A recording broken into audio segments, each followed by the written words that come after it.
Hello guys, today I'm in a crevice in a corner in my room because basically I said this to my mum. In my old room I had like a desk with all of my stuff on it, like where I'd get ready and do my makeup and stuff and do art, and like every evening I'd sit there for hours, burn incense. It was like right underneath the window. It was really cute basically, and it was just my little like sanctuary. Anyways, in this room I don't really have something like that. And I don't really just want to like chill in bed, do you know what I mean, when I've got some spare time, because I'll probably sleep.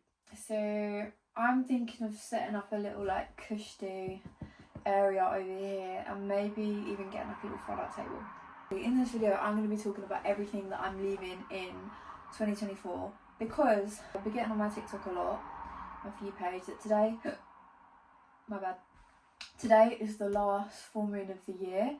And I'm not really an astrology girly, to be honest with you, but I keep getting messages about it and how like powerful it is, and also that Mercury is going out of retrograde today, so it's been in retrograde and it's gone out of retrograde or some shit like that.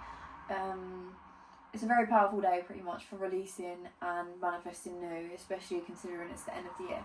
So that's what I'm going to be doing. I've already kind of done it in this little journal, and I'm just going to be reading out what I've written. I do the moon, and inside I wrote everything that I want to release or leave in 2024. So I guess this video could have quite like bad energy in a way of me just like saying everything that I don't like, but in a good sense of me saying that I'm bringing in new. The first one is fast fashion trends / Temu / most of TikTok shop. To be honest, I'm not that bad with it, especially when I'm travelling. You can't really order off places like these, Temu and TikTok shop, and like I'm not a big consumer when I'm travelling. When I'm at home and I've got a lot more time on my hands, you know, if you see something for £2 TikTok shop, you're going to be like, oh my god, I'm going to buy it.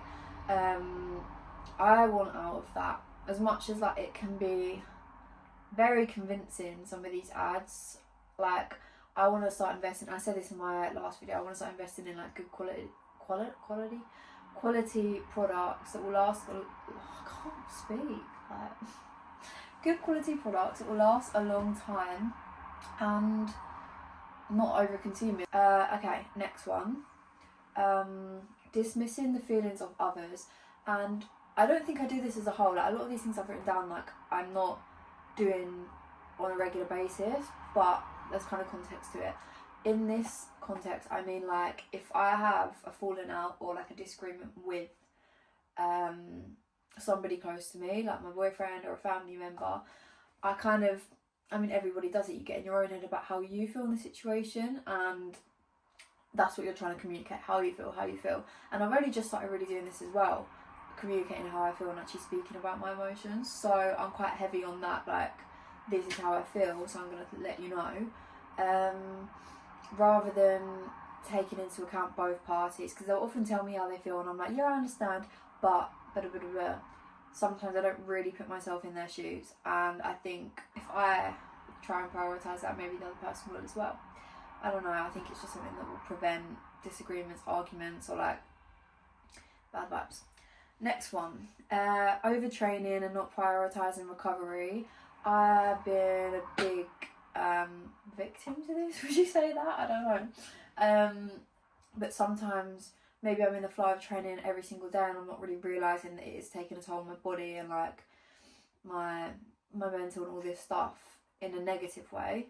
I'm not prioritising, like, you know, I still stretch every day and whatnot, but like I might need to have a day or two off to recover, which is normal, and I just want to prioritise that. Okay, the next one is swearing. Because I heard somebody else say this in a podcast, it's not actually something I thought about, but I've got a really bad potty mouth, I think. Like, sometimes I watch my videos back and I'm literally like, you fucking sitting on. I'm like, it's just so unattractive, but not in a way that I want to be attractive to others, but in a way of like, I don't really want to listen to someone that just effing blinds in every sentence. And I'm not that bad, I've been worse. I go through phases, I don't really acknowledge it, it's not really a big thing to me, but I'd rather kind of veer off of that. The next one is isolating myself because it's comfortable, and with this I mean like having too much alone time, because again I preach it all the time how important it is to be alone, how important it is to enjoy your own company and all of this, but there is a balance. The thought of doing anything outside of my routine stresses me out sometimes, and this is even when I'm like, I can be in Thailand living a completely different lifestyle, but I'm still in my routine. Do you know what I mean? Does that make sense? So it's not like I'm kind of like really spontaneous in ways. Like tomorrow I could just fuck off to another country and I'm more than happy. But like, say someone asked me to maybe go out for a dinner next week, it will be on my mind for so long, like, oh, I could cancel. Oh, I could cancel, do you know what I mean? So not isolating myself all the time. And reality of it is that after that, I will be like so grateful that I went and I would have had a great time. So yeah. Okay, the next one is comparison and insecurity. To be fair, when I was single, I was completely fine. I really didn't give a fuck about what anyone thought. Oops, she swears. I didn't really compare myself to others that much. I guess besides fitness, which is a whole different thing. But now in a relationship, it's kind of, I don't know how to explain it, but I compare our relationship to others. I compare myself to other girls that are around us. And it's just such a toxic mentality, like, and I know that, I'm so aware of it, and I hate when I do it. So I guess it's just like, I don't know, it's habit, I guess, but I just really want to get out of that. It's just detrimental to everything, so I end up getting insecure and taking it out on somebody else, and it's just like, there's no need. I'm my own person. I'm, again, well aware that everybody is their own person, everybody's individual, nobody's the same, and that's kind of like the beauty of people in a way. Hi guys. This is so basically we found her on the corner of the street down there, and we felt really bad for her, so we let her in, and now she's being summoned. Fear of failure. I heard somebody talk about this and I wasn't going to write it down because I was like, what am I actually scared to like fail? I've not really got anything, but I guess if I am to start like a new project, not hesitating to do anything because I'm scared of like not succeeding in it, or like if I do end up doing the Muay Thai fight, like just having the thought of failure in my mind the entire time, because win or lose it's still a win, do you know what I mean? So yeah, fear of failure, leave that in the past, and you'll find yourself trying so many more things and like taking more risks which may not even pay off, but failure is just a learning curve, like it's literally a lesson to be learned, so you can only grow from it. Lashing out and not staying level-headed, this is more just with family, to be honest. I used to be very argumentative and very, I don't know, not the best to be around, but like lashing out, if somebody else is in a bad mood and they lash out at me, it's likely I'm gonna lash out at them back, and it's just a habit as well, just because it's family or something like that, and that's what I'm used to doing in the past, but I don't want to be like that anymore. Like, it is hard to stay level-headed, especially like I said, when you go back into old environments, like you can't help it, it's just second nature to react certain ways how you've always reacted. If you've grown up in a certain like environment with certain people, it's very hard to break the patterns that you want to break. But yeah, it's just something I want to leave behind, and it's not going to be 1000% perfect, but as long as I keep reminding myself that this is what I want to be like, can't see a problem with it. Okay, phone first thing in the morning. I'm not actually that bad with this at all, especially when I'm travelling and I'm in a really, really good routine, but because my boyfriend's in Australia at the moment, the first thing I tend to do when I wake up is check his messages, which means I'll open my phone like very first thing. Maybe I'll just go and wash my face and then I'll come back and check my messages. I don't want the first thing to do open my phone.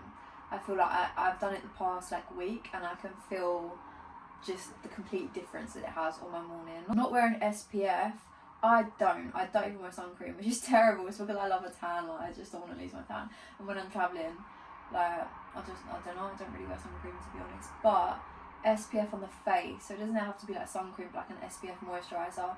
You know, it's now or never, do you know what I mean? Like, all I keep seeing on my TikTok is just like people wearing the SPF in their skincare and stuff.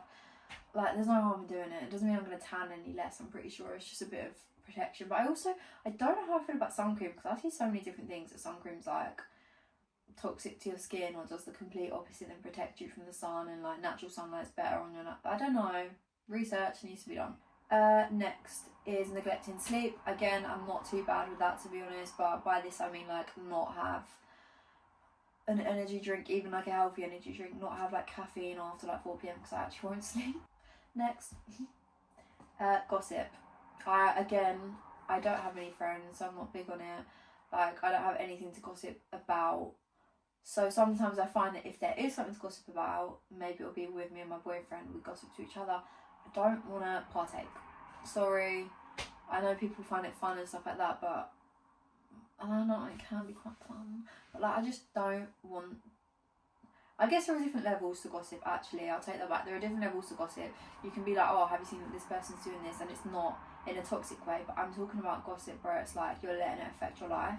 Last one, procrastinating. Just doing something instantly. Like, if I have the time to do it right then and there, and not just be like, I'll do it later. I don't want to bring that with me into 2025 because it will just build up. It does build up. I've literally got a little pile right there of things that I need to like put away in my room, hang up in drawers and stuff. Just do it like now, and then you don't even have the like stress of it. Do you know what I mean? It's literally like I said in that other video where I was like,